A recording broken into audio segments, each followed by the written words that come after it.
In this video, I'm going to go over reconnecting to your diaphragm in the sitting position, a pose in series 1 of the Deep Core Reconnect method. If you have not watched the very first video on basics of the pose, watch that first before continuing with this video.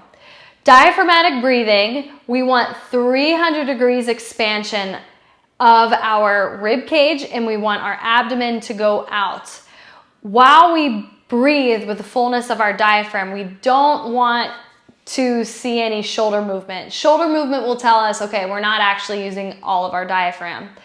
So whenever I take a deep breath, my ribs go out, my belly goes out, and my shoulders stay down. They don't rise up like this. And as I breathe, my spine stays in neutral. So what that looks like in this position, once we set ourselves up, thighs parallel, shins vertical, neck long, and letting go of the hip flexors. We're in good alignment, chest open. I'm gonna breathe in. I could put my hands here if I'd like, and then I'm gonna exhale.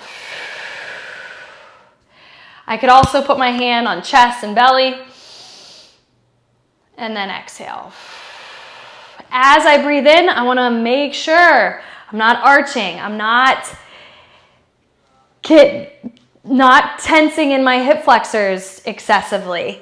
When I exhale, I don't want to make sure that I don't lose my positioning of my upper back and my chest. If you need to do this in a different position to prep you for here, that's fine.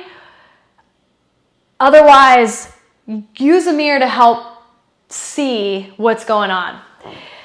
Other things about this position, how do I program it? So I will program about 10 to 20 breaths, 1 to 2 sets, and then typically we move on. So this is a primer or a prep.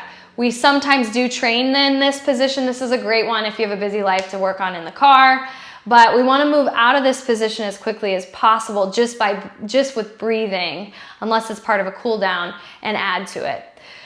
If you have any questions, comment below. Otherwise, move on to the next video where we cover reconnecting to the pelvic floor muscles in sitting.